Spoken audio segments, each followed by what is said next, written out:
6월 24일 일일 기도회를 하나님께 드립니다. 함께 읽을 성경 본문은 아모스 6장 7절에서 14절입니다. 영상을 보고 같이 읽겠습니다. 그러므로 그들이 이제는 사로잡히는 자 중에 앞서 사로잡히리니 기지개 켜는 자에게 떠드는 소리가 그치리라. 만군의 하나님 여호와의 말씀이니라. 주 여호와가 당신을 두고 맹세하셨노라. 내가 야곱의 영광을 싫어하며 그 궁궐들을 미워함으로 이 성읍과 거기에 가득한 것을 원수에게 넘기리라 하셨느니라. 한 집에 10사람이 남는다 하여도 다 죽을 것이라.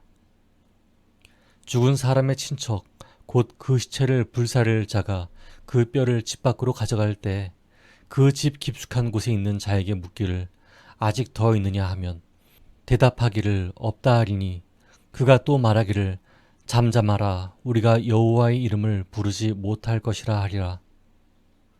보라 여호와께서 명령하심으로 타격을 받아 큰 집은 갈라지고 작은 집은 터지리라.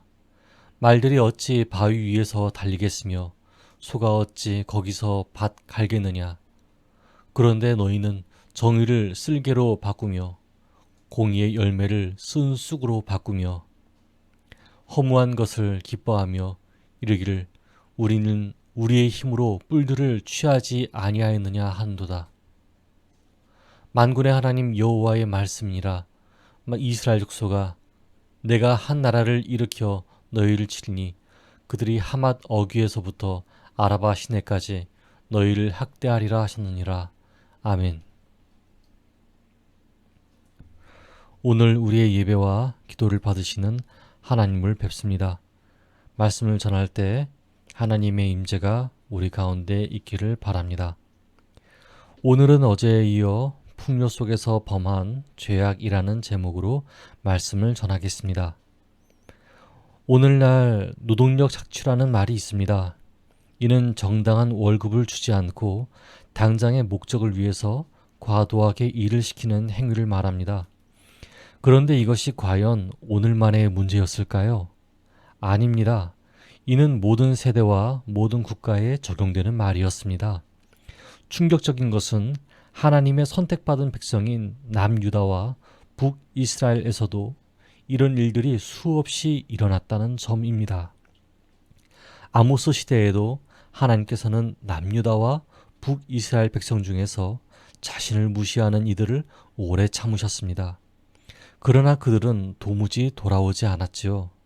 결국 하나님께서는 그들에게 심판을 내리십니다. 먼저 7절에 의하면 그들은 하나님께서 이웃나라의 침공을 통해 그들을 심판하실 때 가장 먼저 포로가 됩니다. 기지개 켜는 자의 떠드는 소리가 그치리라 는 구절은 자만하고 방탕하게 살던 부유한 자의 삶이 완전히 역전되어 버린 것을 묘사해 줍니다. 남유다와 북이스라엘 사회의 권력자와 재벌로 인정받던 사람들은 전쟁에서의 패배 후에 포로가 되어 대열의 맨 앞에 서서 끌려갑니다. 그 모습은 그들의 삶의 비참한 말로를 보여주죠. 아울러 아니라고 방탕한 자의 노랫소리가 더 이상 들리지 않습니다. 오랜 침묵 끝에 그들의 탄식소리와 신음소리만이 간간히 들립니다. 이러한 유배 상황은 그들의 죄악된 삶에 대한 하나님의 준엄한 심판이 얼마나 처절한지를 느끼게 하지요. 8절은 하나님의 심판의 처절함을 밝히면서 아울러 그 합당한 이유를 말합니다. 만군의 하나님 여호와의 말씀이니라. 주 여호와가 당신을 두고 맹세하였노라. 내가 야곱의 영광을 싫어하며 그 궁궐들을 미워함으로 이 성읍과 거기에 가득한 것을 원수에게 넘기리라 하셨느니라. 아멘. 특히 8절에 여호와가 자기를 가리켜 맹세하였노라는 구절은 아모스에서 3번 언급되면서 죄악된 백성들을 심판하시려는 하나님의 의지가 얼마나 단호한지를 말해줍니다. 8절에 의하면 하나님께서는 야곱의 영광을 싫어하시며 그 궁궐들을 미워하셔서 남유다와 북이스라엘의 성읍들과 거기 가득한 것을 적들로 하여금 파괴시키도록 하셨습니다. 야곱, 즉 남유다와 북이스라엘들이 의지하던 영광과 교만은 그들이 건축한 궁궐이나 요새의 든든함에 있었습니다. 즉 남유다와 북이스라엘 백성이 지녔던 군사적 우세함에 근거한 자만심이 그들로 하여금 하나님을 의지하려는 마음을 멀리하게 하였죠.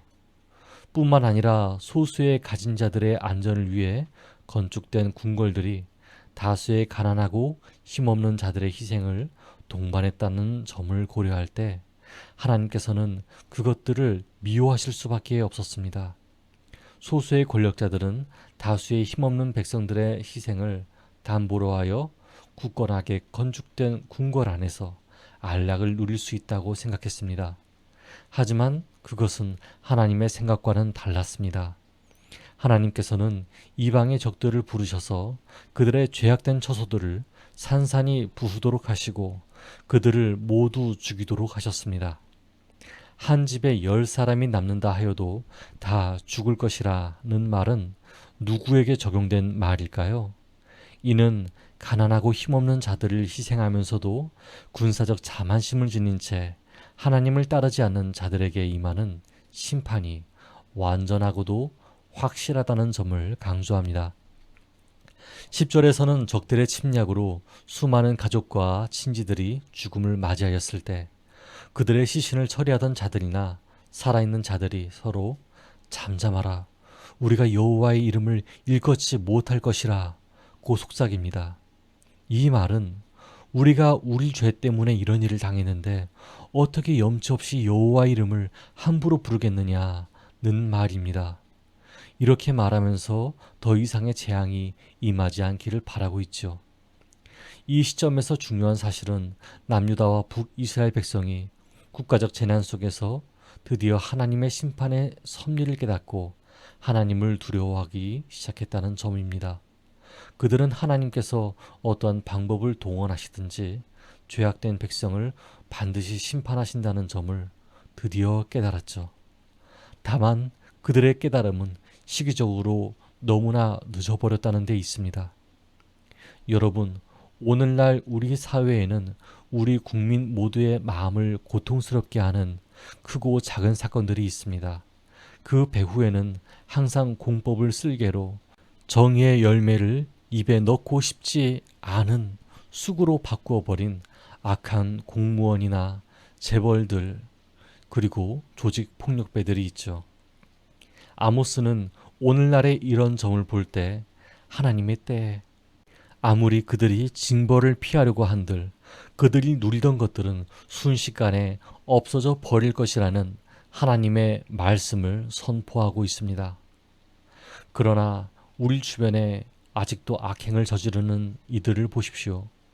고발을 하자니 너무 많은 연결 요소가 있고 이득을 보는 것이 적지 않기 때문에 끊지 못하는 사람들이 많습니다.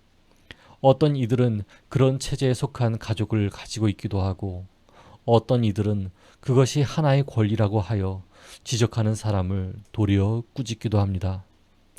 저는 만일 이들이 돌이켜서 하나님에게 과감히 끊는 지혜와 용기를 구할 때 하나님께서 그 지혜와 용기를 주실 줄 믿습니다. 또 정직한 길로 가려고 한 이들이 돌이킬 때 그 돌이키는 길을 막는 이들이 있다면 그 막는 이들에게 더 많은 징계를 예비하심을 믿습니다. 그 예비하심이 결코 다른 곳으로 가지 않거든요. 여러분, 그래서 우리는 사랑의 마음으로 이들을 위해 기도해야 하지 않을까요? 세상이 힘들고 욕심을 권하는 사회이지 않습니까? 우리도 그렇게 되지 않으리라는 보장이 없을까요? 그러므로 오늘은 이렇게 기도하면 좋겠습니다. 첫째, 우선 자신을 돌아보게 하시고 가난하고 힘없는 자들을 희생시키는 사람이 되지 않게 해달라고 기도합시다.